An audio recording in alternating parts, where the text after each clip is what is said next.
Before we begin, a word. Every voice you are about to hear could belong to a real person, and the next one could be yours. Claim a part and read it aloud at footnotesandfolly.click. Welcome back to Footnotes and Folly, and to Henry V. I am Pemberton. This is part 4, the last, and the sword gives way to the treaty and the wedding ring. First the reckoning the heralds bring in the lists of the slain, and the numbers are scarcely believable 10,000 French dead, against fewer English than you could seat at a feast, and Henry forbids any man to boast of it, giving the glory to God. The chorus carries him home to a roaring London, and then back across the sea for the peace. We get one last burst of low comedy, as the fiery Welsh captain Fluellen makes the cowardly brag-up pistol eater Leek for mocking it. Then the play turns, surprisingly, to courtship, with France beaten and the Duke of Burgundy pleading for an end to the ruin. The terms are settled, and the warrior king stays behind to woo the French king's daughter Katharine bluntly, charmingly, in soldiers' English and bad French. Let us finish it. Gower and Williams enter before King Henry's pavilion. I am sure he means to knight you, Captain. Fluellen enters.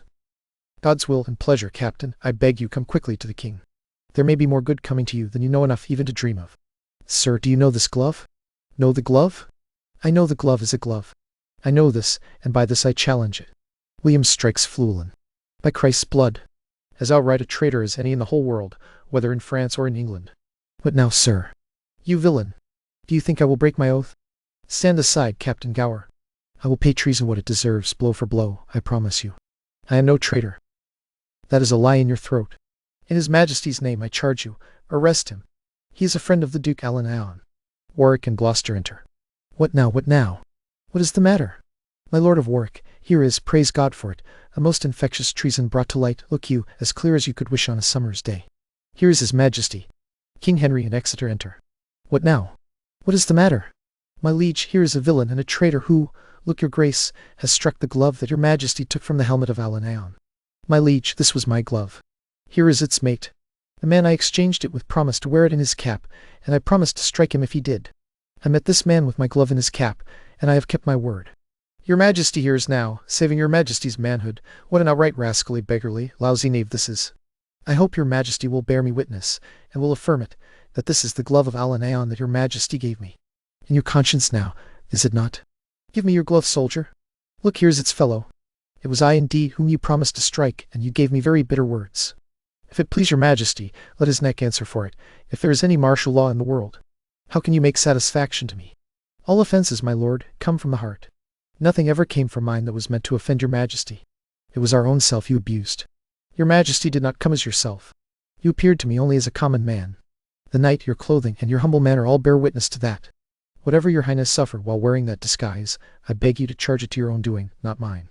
If you had been what I took you for, I would have committed no offence. Therefore I beg your Highness pardon me.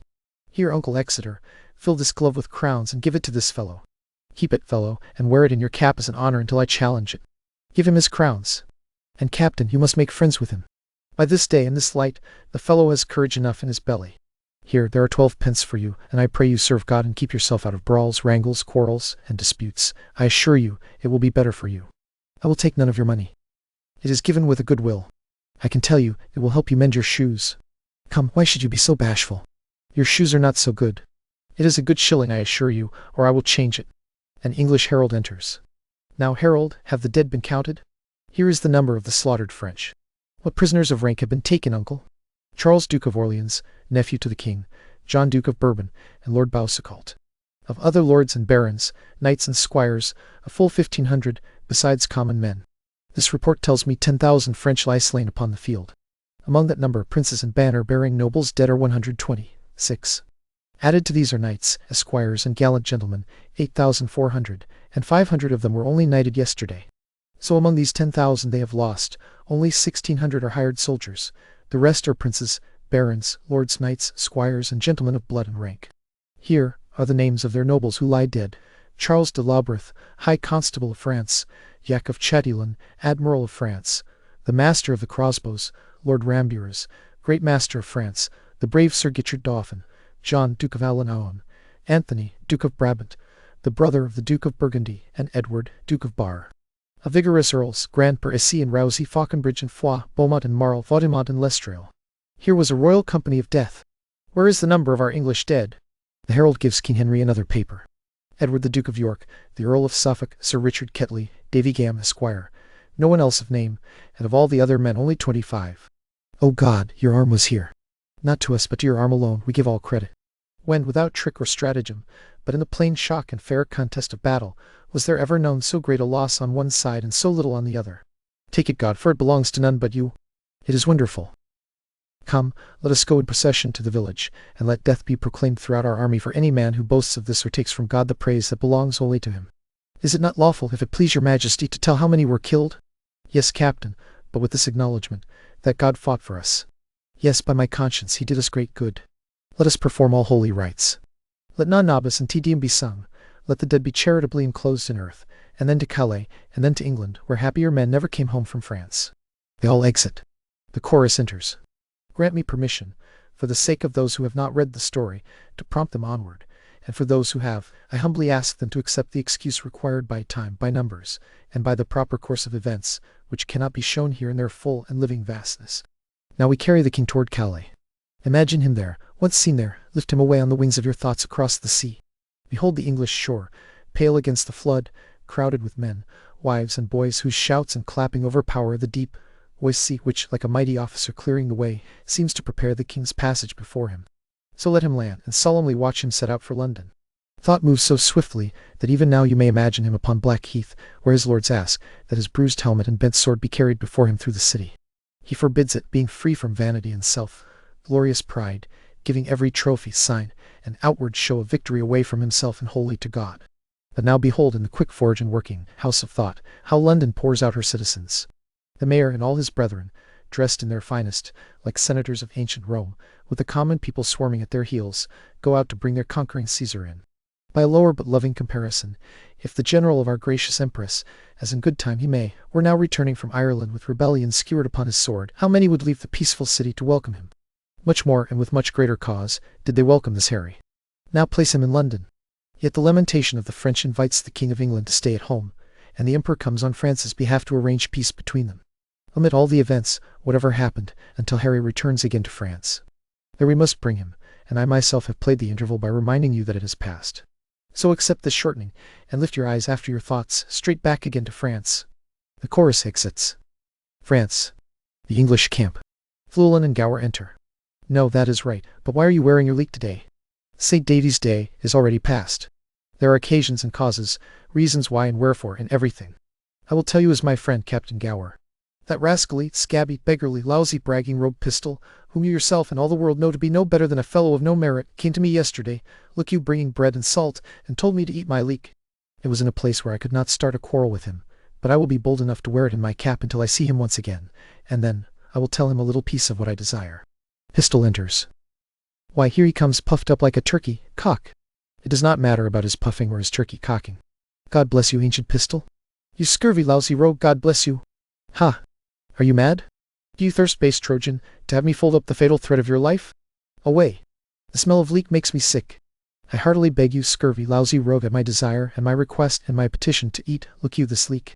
Because, look you do not love it, and your affections and appetites and digestions do not agree with it. I would like you to eat it. Not for Cadwallader and all his goats. There is one goat for you. Will you be so good, scabby rogue, as to eat it? Fluellen strikes him. Base Trojan, you shall die. You say very true, scabby rogue, when it is God's will. In the meantime, I would like you to live and eat your food. Come, there is sauce for it. You called me mountain squire yesterday, but today I will make you a squire of low degree. Please begin. If you can mock a leek, you can eat a leek. Fluellen strikes him again. Enough, captain, you have stunned him. I say I will make him eat some part of my leek, or I will beat his head for 4 days. Bite, please, it is good for your green wound and your bloody skull. Must I bite? Yes, certainly, without doubt, without question too, and without any ambiguities. By this leek I will take most horrible revenge. I eat and eat, I swear. Eat, please. Will you have some more sauce with your leek? There is not enough leek for you to swear by. Quiet your cudgel, you see I eat. May it do you much good, scabby rogue, heartily. No, please, throw none away. The skin is good for your broken skull. When you have occasions to see leeks hereafter, I pray you mock at them. That is all. Good. Yes, leeks are good. Here, there is a groat to heal your head. A groat for me. Yes, truly, and in truth you shall take it, or I have another leek in my pocket, which you shall eat. I take your groat as a down payment on revenge. If I owe you anything, I will pay you in cudgels. You shall become a wood, dealer, and buy nothing from me but cudgels. God be with you, and keep you, and heal your head. Fluellen exits. All hell shall stir for this. Go, go. You are a counterfeit, cowardly rogue. Will you mock an ancient tradition, begun for an honorable reason and worn as a memorable trophy of dead men's valor, and then not dare to prove any of your words by your deeds?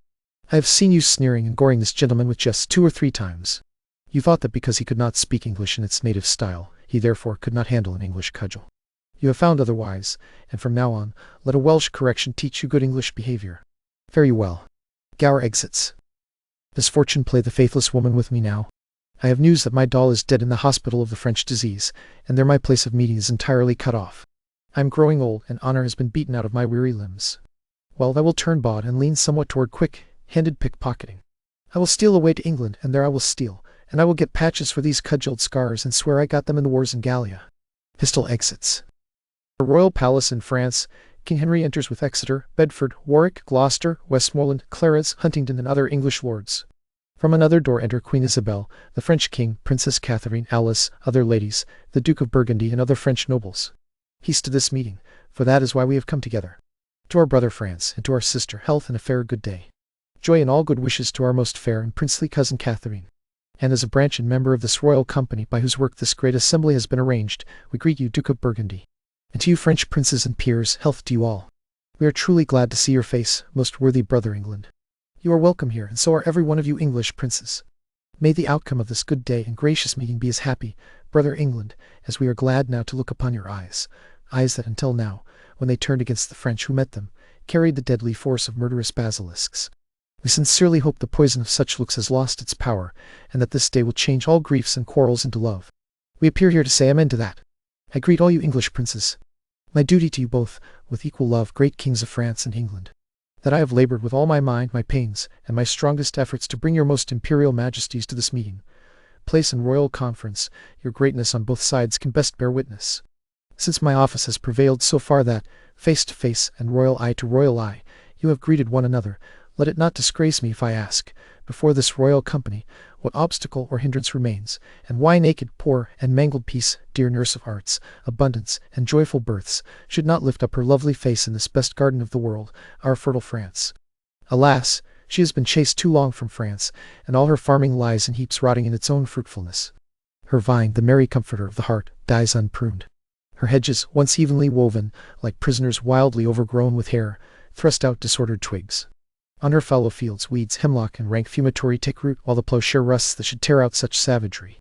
The level meadow, which once sweetly brought forth freckled cowslip, burnet, and green clover, lacking the scythe and left uncorrected and rank, breeds through idleness and brings forth nothing but hateful docks, rough thistles, kixies, and burrs, losing both beauty and usefulness. And as our vineyards, fallows, meadows, and hedges, failing in their proper nature, grow wild, so our houses, ourselves, and our children have lost, or for lack of time do not learn, the knowledge that should become our country. Instead we grow like savages, as soldiers do when they do nothing but think on blood, given to swearing, harsh looks, disordered clothing, and everything that seems unnatural. To restore us to our former grace, you are assembled here, and my speech begs to know what prevents gentle peace from driving out these troubles and blessing us with her former gifts. If Duke of Burgundy, you want the peace whose absence lets all the faults you named grow worse, you must buy the peace by full agreement to all our just demands. Their terms and particular effects are briefly written in the schedule you hold in your hands. The king has heard them, but no answer has yet been made.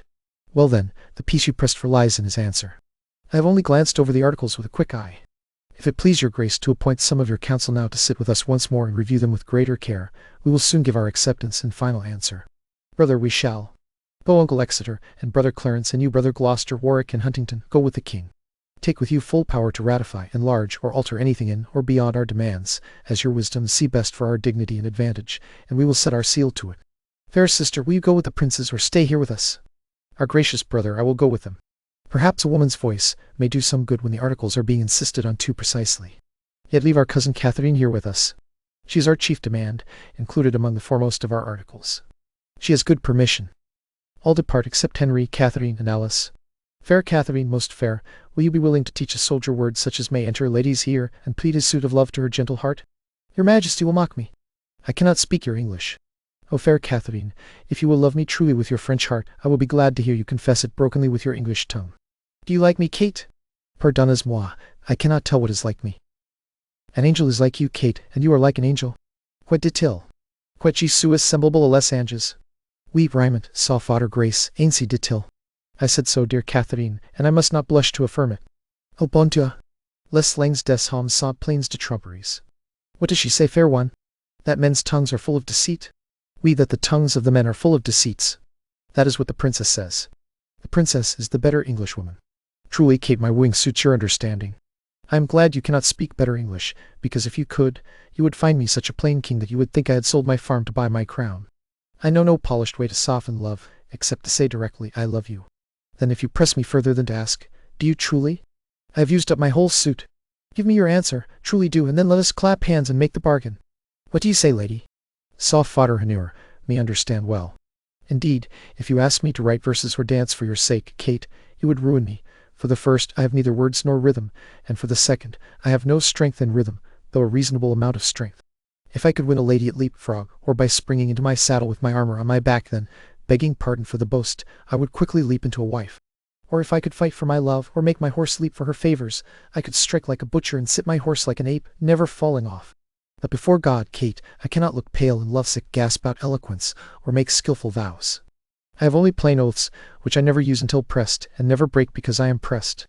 If you can love a man of this temper, Kate, whose face is not worth sunburning, who never looks in a mirror out of love for anything he sees there, then let your own eye decide.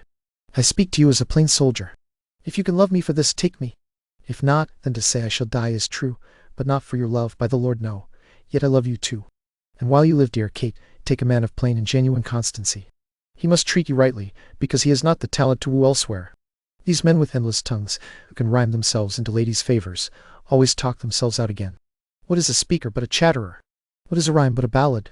A good leg will fail, a straight back will bend, a black beard will turn white, a curled head will grow bald, a fair face will wither, a full eye will grow hollow. But a good heart, Kate, is the sun and the moon. Rather, it is the sun and not the moon, for it shines brightly and never changes, but keeps its true course. If you would have such a man, take me. Take me, and you take a soldier. Take a soldier, and you take a king. So what do you say, then, to my love? Speak, my fair one, and speak fairly, I pray you. Is it possible that I should love the enemy of France? No, Kate, it is not possible that you should love the enemy of France. But by loving me, you would love France's friend, because I love France so well that I will not give up even one village of it. I mean to have it all as mine. And Kate, when France is mine and I am yours, then France is yours and you are mine. I cannot tell what that means. No, Kate? Then I will tell you in French, though I am sure the language will cling to my tongue like a new married wife around her husband's neck, hardly to be shaken off. When I have possession of France, and when you have possession of me, let me see what follows. Saint Denis, help me. Then France is yours and you are mine. It is as easy for me, Kate, to conquer the kingdom as to speak that much more French. I will never move you in French, unless I move you to laugh at me. With respect to your honor, the French you speak is better than the English I speak. No, truly it is not, Kate. But your speaking my language badly, and my speaking yours badly, must honestly and falsely be allowed to be almost the same thing. But Kate, do you understand this much English? Can you love me? I cannot tell. Can any of your neighbors tell, Kate? I will ask them. Come, I know you love me, and tonight, when you go into your chamber, you will question this gentlewoman about me. I know, Kate, that you will tell her the worst of those parts of me that your heart loves best. But good Kate, mock me mercifully, especially because I love you fiercely. If you ever become mine, Kate, as the saving faith in me says you shall, I win you by scrambling and fighting for you, and so you must surely prove a good breeder of soldiers. Shall you and I, between St. Denis and St. George, make a boy half French and half English, who will go to Constantinople and seize the Turk by the beard? Shall we not? What do you say, my fair flower de luce? I do not know that. No, that is for later knowledge, but now for promise. Only promise now, Kate, that you will do your French part towards such a boy, and for my English half take the word of a king and a bachelor. How do you answer, most beautiful Katharine in the world, my very dear and divine goddess? Your Majesty have false French enough to deceive the wisest young lady in France. Now shame on my false French. By my honor and true English, I love you, Kate. By that same honor, I dare not swear that you love me, yet my blood begins to flatter me that you do, in spite of the poor and rough effect of my face. Now curse my father's ambition. He must have been thinking of civil wars when he begot me. That is why I was made with a stubborn outside and a face like iron, so that when I come to woo ladies, I frighten them. But truly, Kate, the older I grow, the better I shall look. My comfort is that old age, which is a poor keeper of beauty, can do no more damage to my face. If you have me, you have me at my worst, and if you wear me, you will wear me better and better. Therefore tell me, most fair Katharine, will you have me? Put aside your maiden blushes. Speak the thoughts of your heart with the look of an empress. Take me by the hand and say, Harry of England, I am yours. As soon as that word blesses my ear, I will tell you aloud, England is yours, Ireland is yours, France is yours, and Henry Plantagenet is yours. Though I say to his face, if he is not equal to the best king, you will find him the best king among good fellows. Come, give me your answer in broken music, for your voice is music, and your English is broken. Therefore, Queen of all, Katharine, break your mind to me in broken English. Will you have me? That is as it shall please the king, my father. No, it will please him well, Kate. It shall please him, Kate. Then, it shall also content me. On that I kiss your hand and call you my queen. Leave it, my lord, leave it, leave it. Truly, I do not want you to lower your greatness by kissing the hand of an unworthy servant. Our lord! Excuse me, I beg you, my most powerful lord. Then I will kiss your lips, Kate. For ladies and young women to be kissed before their weddings is not the custom of France. Madame my interpreter, what does she say? That it is not the fashion for the ladies of France. I cannot tell what baiser is in English. To kiss. Your Majesty understands better than I do. She means it is not the fashion for maids in France to kiss before they are married? Yes, truly. O Kate, delicate customs bow before great kings. Dear Kate, you and I cannot be confined within the narrow limits of any country's fashion. We are the makers of manners, Kate, and the freedom that comes with our rank silences every fault-finder, as I will silence your mouth for defending the dainty fashion of your country and denying me a kiss. Therefore, be patient and yield. King Henry kisses her. There is enchantment in your lips, Kate. There is more eloquence in one sweet touch of them than in all the tongues of the French council, and they would persuade Harry of England sooner than a universal petition of monarchs could. Here comes your father. The French power and the English lords enter. God save your Majesty. My royal cousin, are you teaching our princess English? I would have her learn, fair cousin, how perfectly I love her, and that is good English. Is she not a quick learner? Our language is rough, cousin, and my manner is not smooth. Since I have neither the voice nor the heart for flattery, I cannot summon the spirit of love in her, so that he appears in his true form. Pardon the boldness of my humor if I answer that. If you would conjure in her, you must make a circle, and if you conjure up love in his true form, he must appear naked and blind. Can you blame her, then, being still a maid, colored over with the virgin red of modesty, if she refuses the appearance of a naked blind boy before her own naked seeing self? That would be a hard condition for a maid to agree to, my lord. Yet women do close their eyes and yield, since love is blind and presses them on. Then they are excused, my lord, when they do not see what they are doing. Then, good my lord, teach your cousin to consent with her eyes shut.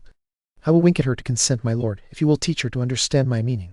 For maids, well warmed by summer and kept warm, are like flies at Bartholomew tide, blind though they have eyes, and then they will endure handling, though before they could not bear being looked at. This lesson binds me over to time in a hot summer, and so I shall catch the fly, your cousin, in the end, and she must be blind too. As love is, my lord, before it loves. It is so, and some of you may thank love for my blindness, since I cannot see many a fair French city because one fair French maid stands in my way. Yes, my lord, you see them by perspective. The cities have turned into a maid, for they are all encircled with maiden walls that no war has entered. Shall Kate be my wife? If it pleases you. I am content, provided the maiden cities you speak of may attend upon her, so the maid who stood in the way of my wish shall show me the way to my will. We have consented to every reasonable term. Is it so, my lords of England? The king has granted every article, first his daughter, and after that all the rest, according to the firm terms proposed.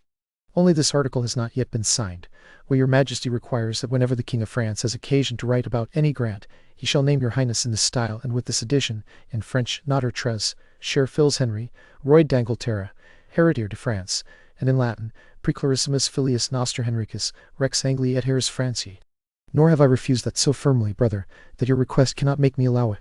Then I ask you, in love and close alliance, let that one article take its place among the rest, and on that agreement, give me your daughter. Take her, fair son, and from her blood raise children for me, so that the rival kingdoms of France and England, whose very shores look pale with envy of each other's happiness, may end their hatred, and may this precious union plant neighborly peace and Christian agreement in their hearts, so that war may never again raise his bleeding sword between England and fair France. Amen. Now welcome, Kate, and all of you bear witness that here I kiss her as my sovereign queen. A flourish sounds. May God, the best maker of all marriages, join your hearts into one, and your realms into one. As man and wife, though two persons, are one in love, so may there be between your kingdoms such a marriage, that no evil dealing or deadly jealousy, which so often troubles the bed of blessed marriage, may ever force itself between the agreement of these kingdoms and divorce their united league. May the English receive the French, and the French receive Englishmen, as one people. God speak this, Amen. Amen. Let us prepare for our marriage. On that day, my lord of Burgundy, we will take your oath, and the oaths of all the peers, as security for our leagues. Then I shall swear myself to Kate, and you shall swear yourselves to me, and may our oaths be well kept and prosperous. A solemn trumpet flourish sounds. All exit. Chorus enters. Thus far, with a rough and wholly inadequate pen, our humble author has followed the story, confining mighty men within a narrow space, breaking up and diminishing the full course of their glory. Henry, the Star of England, lived only a short time, but in that short time he lived most greatly. Fortune made his sword, and by it he won the world's finest garden, leaving it to his son as an imperial lord. Henry VI, crowned King of France and England while still an infant in swaddling clothes, succeeded this king. His realm was managed by so many hands that they lost France and made his England bleed. Our stage has often shown that story, and for their sake, let this play find acceptance in your fair minds. Chorus exits. And there Henry V ends in victory, in marriage, and in peace, the two crowns of England and France joined, and the blunt wooing of Katharine won. It is the summit of the whole cycle of histories, the reformed prince become the model king at the height of his glory. And yet Shakespeare will not let us leave on an unmixed triumph. The chorus steps out one final time to remind us, almost gently, that this glory did not last, that the infant son this marriage would bring forth. Henry VI came to the throne a child, was governed by too many hands, lost France, and bled England in civil war. All that was won here would be thrown away. It is the sober footnote under the fanfare, and a very Shakespearean one. Thank you for sitting with the whole of Henry V. Mind the footnotes, and beware the folly. One last thing before you go. There's a part on our stage still wanting a voice, and it may as well be yours. Come and read for us at footnotes and folio.click, and be in the next telling rather than only watching it. And before the lamp goes out, a small request. If something tonight taught you, or surprised you, or simply delighted you, do leave a comment and tell me what it was. And if there is a work, an author, or a tale you should like me to take up next, set it down there as well. I read every one, and many an episode has begun its life as a viewer's suggestion. Until next time.